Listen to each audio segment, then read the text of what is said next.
What exactly was Aegon the Conqueror's dragon dream? And more importantly, what are dragon dreams? Who has them, and what do they really mean? This video will take a deeper dive into dragon dreams, which are prophetic visions of the future steeped in symbolism and intrigue that some of the descendants of House Targaryen experience. In these dreams, a character is often represented by their sigil. For example, a Stark may manifest as a direwolf, and a Targaryen would take on the form of a dragon. These dreams fill those experiencing them with a newfound sense of confidence and purpose. However, the dreams are often misinterpreted and almost always lead to the downfall of the dreamer. Are these dragon dreams just a literary device used to foreshadow future events, a magical side effect of the blood of the dragon, or perhaps some kind of message or manipulation from someone or indeed something? Hello everyone, welcome to my channel, where I look at everything House of the Dragon, Game of Thrones, and A Song of Ice and Fire related. I will be doing weekly videos breaking down the events and Easter eggs in each episode of House of the Dragon, as well as a second video like this one, where I take a deeper dive into any concepts or ideas presented in the episode and explain and examine its context in the TV series, the books, and the wider world of Ice and Fire. Be sure to like and subscribe if that type of content sounds interesting. In this video, I will be discussing topics presented in episode 1 of House of the Dragon, the book series A Song of Ice and Fire, and Tales of Dunk and Egg. So take this as your official spoiler warning. Let's jump straight into Aegon's Dream. In House of the Dragon, Episode 1, we get a massive lore bomb when King Viserys Targaryen reveals that Aegon the Conqueror had a vision of an oncoming doom and the downfall of man. We are told Aegon saw the end of the world of men. It is to begin with a terrible winter, gusting out of the distant north. Aegon saw absolute darkness riding on those wings, and whatever dwells within will destroy the world of the living. In the trailer to Episode 2, we are told that Aegon's dream was named The Song of Ice and Fire, which is also the name of the main book series. Viserys goes on to say, this secret is passed from king to their heir, and it is their duty to ensure Westeros is united against this cold darkness, and that a Targaryen is seated on the Iron Throne. This oncoming darkness and terrible winter that Aegon foresaw represents the White Walkers and the Long Night. We saw a version of this in the main series of Game of Thrones, though admittedly it was disappointing. The Long Night in the books was a period of time thousands of years ago when a terrible darkness fell across the world and a race of demons known as the Others emerged from the far north, bringing darkness, cold, and death. They destroyed everything in their path and threatened to consume the world in darkness until a prophesized hero defeated them and saved the world. In the books, the full return of the Others has not yet occurred, but it is safe to say they are sure to devastate Westeros. This revelation of Aegon's dream is a pretty big deal lore-wise. Up until this point, the reason for Aegon's conquest of Westeros was a complete mystery. Some in the theory crafting community did correctly guess this line of thought, and it seems that the show has confirmed this. This piece of lore is likely directly from the big man himself, George R.R. Martin, who acts as an executive producer on the show. So this idea of Aegon's dream likely holds relevance to the book series as well, and should be considered canon. The implications for this in the wider story are huge, and it seems to provide context to certain characters' motivations.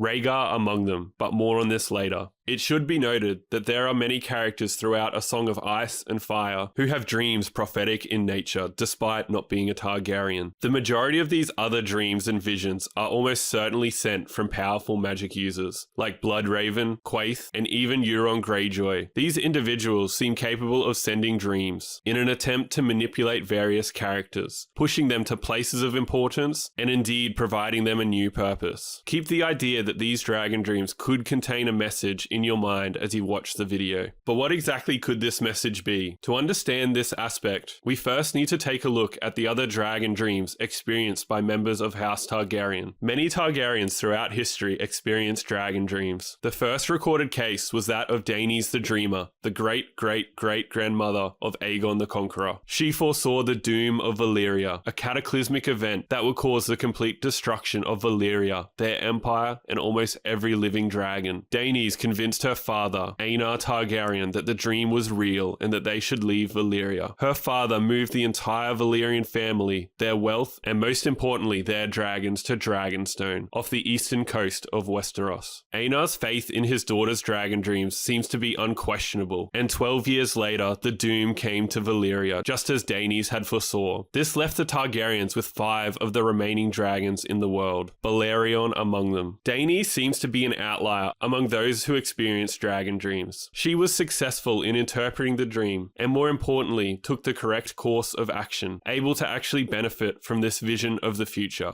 Most experiencing dragon dreams are not so talented with the interpretation of them, as we will see. The Hedge Knight is a short story that tells the first adventure of Sir Duncan the Tall and Egg, who would later become King Aegon V Targaryen. In the story, we meet Daeron Targaryen, known as Daeron the Drunken, the older brother of Egg, who tells Sir Duncan the Tall the following: "My dreams are not like yours, Sir Duncan. Mine are true." Daeron goes on to say that he dreamt of Duncan and a dead dragon, a great beast with huge wings so large they could cover a meadow. The beast had fallen on Duncan. Though the dragon had died, Dunk had survived. Dunk himself does not think too much of the dream, but later in the story, his actions lead to the death of Baelor Targaryen, the heir to the Iron Throne, who seems to represent the dragon in the story. So it seems Daeron's dream came true, but he was helpless to act upon it. Though it is not directly stated, we can deduce that Daeron experienced these dragon dreams so frequently that he became an alcoholic. Perhaps the alcohol acted as a form of self-medication, ensuring a dreamless sleep, or at least aided him in some way. This is the first example of a Targaryen experiencing a dragon dream and being helpless to act upon the future knowledge. In the Mystery Knight, the second tale of Dunk and Egg, we meet Daemon II Blackfyre. The Blackfyres were a cadet branch of House Targaryen, founded by Daemon Blackfyre I, a bastard of King Aegon IV, who legitimized Daemon along with his other bastard children. Bloodraven was among them. Instead of taking the last name Targaryen, Daemon took the name Blackfyre,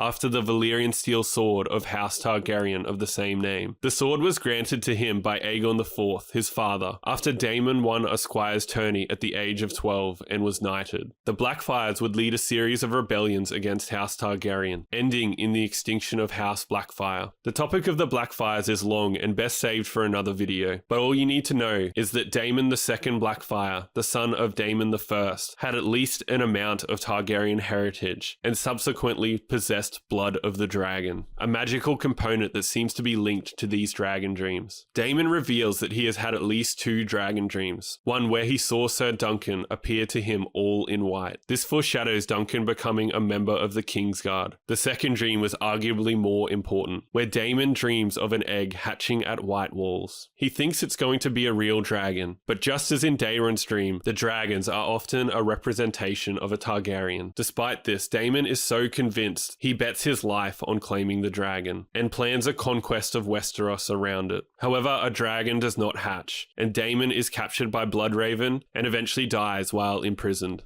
So again, we see the dragon dreamer misinterpret the dream, leading directly to their downfall. But what did this second vision of a dragon hatching at White Walls mean? The vision is likely a metaphor for Aegon IV embracing his Targaryen heritage. He was known as Egg for his white shaven head, and like an egg, he will hatch, growing into a man, and embracing fire and blood. Simply means that Targaryens should conquer through any means necessary. Elements of this idea are echoed in Jon Snow's story later in the timeline, where he is told to kill the boy and let the man be born. Maester Aemon also has dragon dreams. He is in fact the brother to Daeron, as well as the brother to Egg and Aerion Targaryen, who we will cover later. It seems that all the brothers in this branch of House Targaryen experience dragon dreams. Aemon explains his dream, seeing a red star bleeding in the sky. He sees shadows in the snow, hears the crack of leathern wings, and feels hot breath. Aemon thinks the dream is about Daenerys and the return of dragons to the world, which does seem to be a correct interpretation of the dream. However, Aemon is extremely old by this point and feels his body has betrayed him, making him unable to act upon his dreams and aid Daenerys. Next, we have Daenerys Targaryen, who has several dreams throughout the main book series. She dreams of Drogon twice before hatching the 3 eggs in book 1. In the second dream, the dragons sing to her. She opened her arms to the fire, embracing it. Let it swallow her, let it cleanse her and temper her and scour her clean. She could feel her flesh sear and blacken and sloth away. Could feel her blood boil and turn to steam, and yet there was no pain. She felt strong and new and fierce.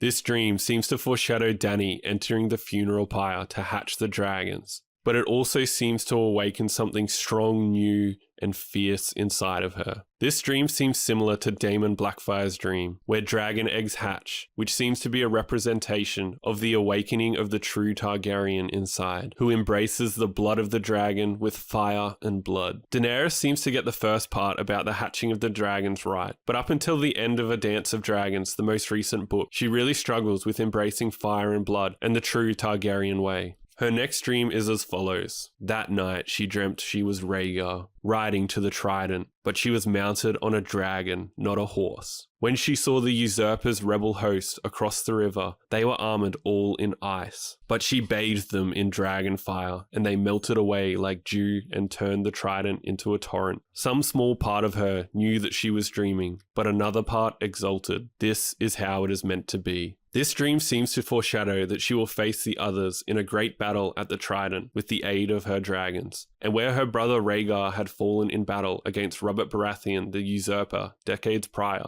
she will succeed, repelling the oncoming storm of the White Walkers. This dream is also similar to Aegon's dragon dream in House of the Dragon. So Dany experiences dreams of hatching dragons, which she interprets and acts upon correctly, as well as dreams of embracing her Targaryen heritage through fire and blood, which by the end of A Dance of Dragons she seems to have done. And finally a dream about the looming threat of the White Walkers. She also has several other dreams, though the absence of dragons within them would indicate that they are not dragon dreams, but something else entirely. More on them later. In House of the Dragon, Viserys tells of his own dragon dreams, that his son was born wearing Aegon's crown, and he heard the sound of thundering hooves, ringing swords and splintering shields. When he placed his heir on the Iron Throne, all the dragons would roar at once. This seems at least semi-canon, given George R.R. Martin's involvement in the show. And if we are to accept Aegon's dream as canon, we also need to accept Viserys's. In Viserys' case, he seems to grow somewhat obsessed with having a son, despite the impact it is having on his wife, Aemma Arryn, who has lost 1 baby in the cradle, had 2 stillbirths, and 2 miscarriages. Viserys seems desperate for a son, to fulfill his dream and ensure that there is a clear heir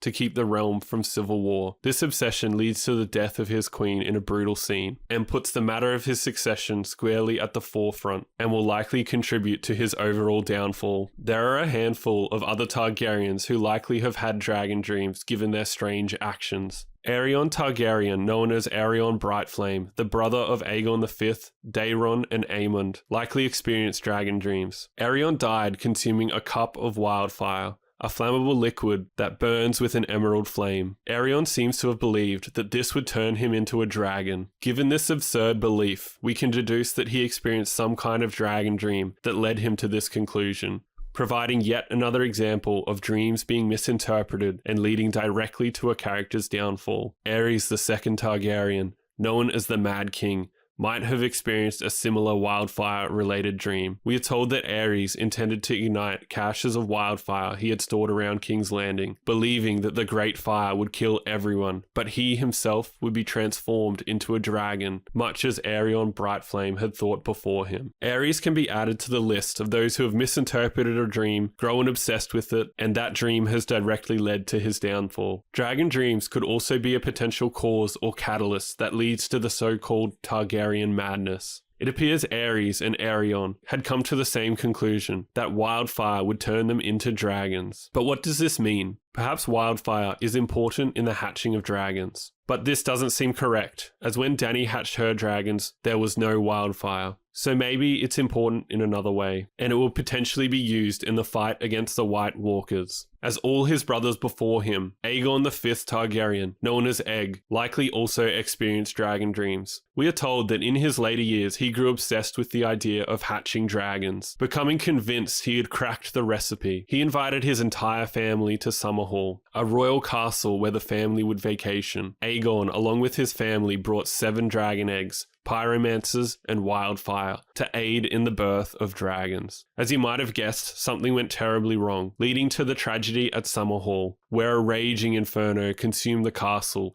killing Aegon himself, his eldest son Duncan Targaryen, and Sir Duncan the Tall. So it seems Aegon had a dragon dream involving the hatching of dragons and some association with wildfire. But like those before him, the dream caused Aegon's downfall. So what did Aegon's dream mean? Clearly no literal dragon was born, but someone else was. Rhaella, the pregnant wife of Aerys II Targaryen, attended Summerhall, and as Summerhall burned, Rhaegar, known as the Last Dragon, was born. Rhaegar himself might have had dragon dreams. We are told in his younger years he was quiet and bookish, until he apparently stumbled upon a scroll that convinced him beyond a shadow of a doubt that he was to become a warrior. This blind faith and confidence in this belief seems consistent with the overwhelming confidence that filled others who had experienced dragon dreams. Rhaegar likely experienced at least one more dragon dream. When his second child was born, who he named Aegon, he was convinced that his son was the prince that was promised, a messianic figure that was prophesied to deliver the world from darkness, and proclaimed that his song was the song of ice and fire, linking back to the prophecy Aegon foresaw. Rhaegar goes on to say that there must be one more. The dragon has 3 heads.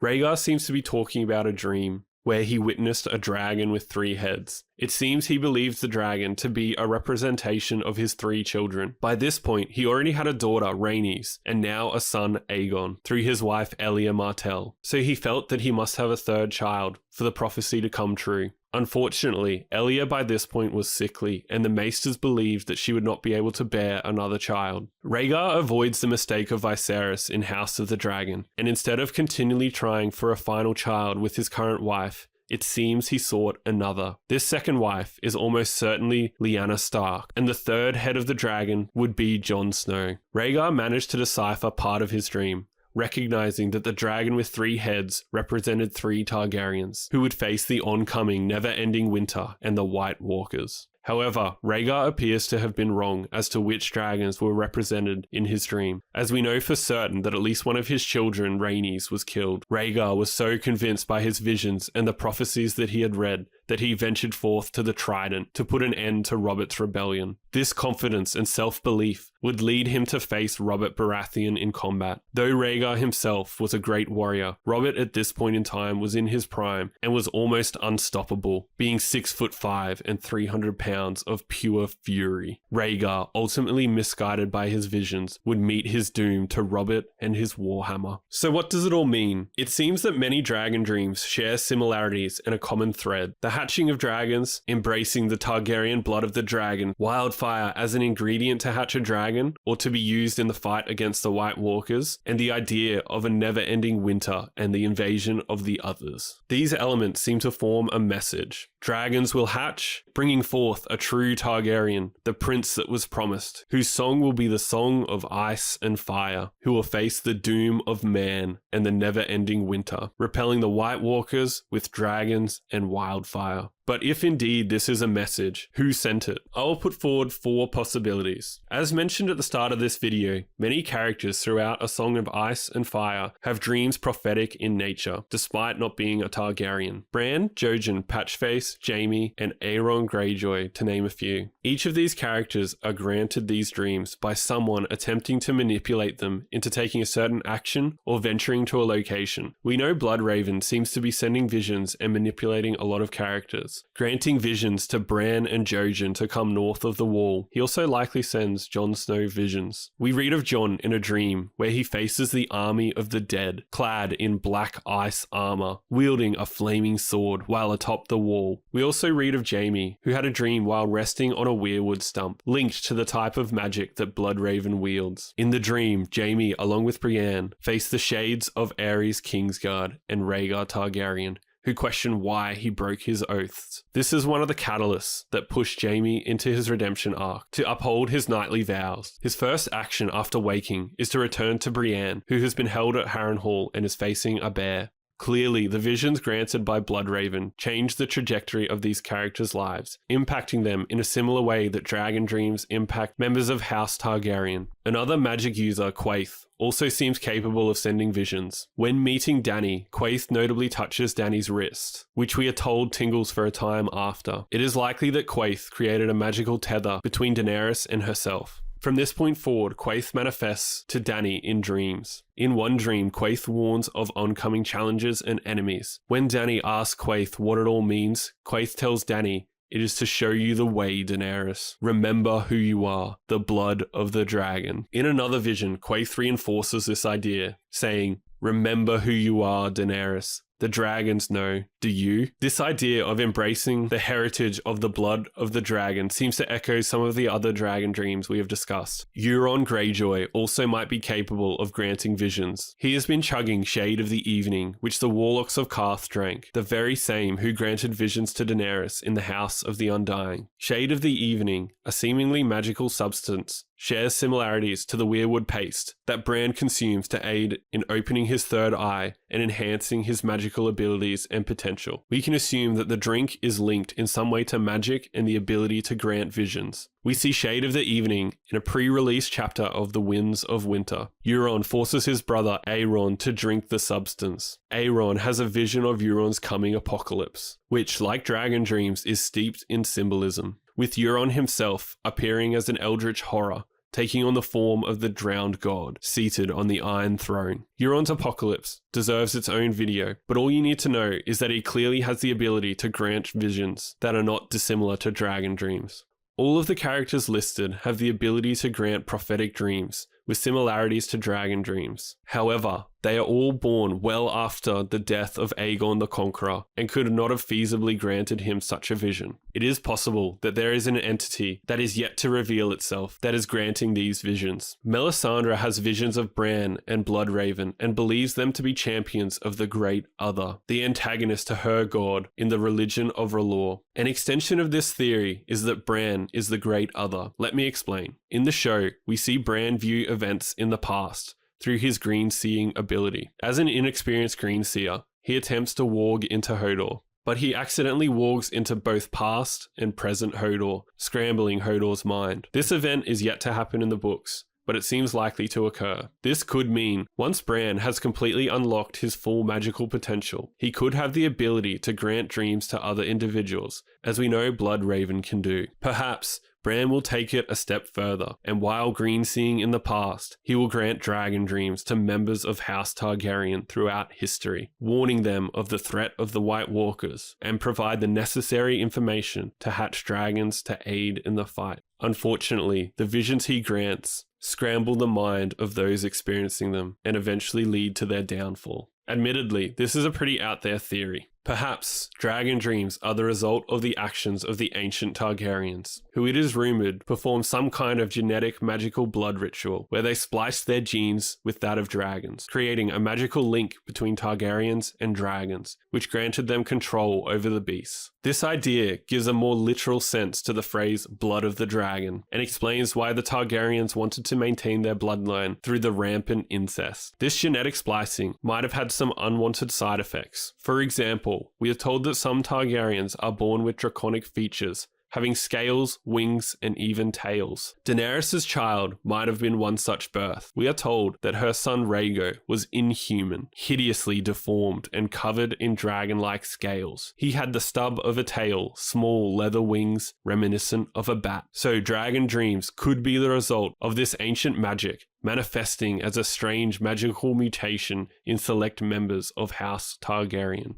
Regardless of the truth, whether dragon dreams are granted by powerful magic users, the result of an ancient blood magic ritual, or something else entirely, dragon dreams provide a clever literary element to the story, adding some amazing foreshadowing and poetic symbolism. We may not understand its meaning on the first read, but this foreshadowing is part of the success and longevity of the series.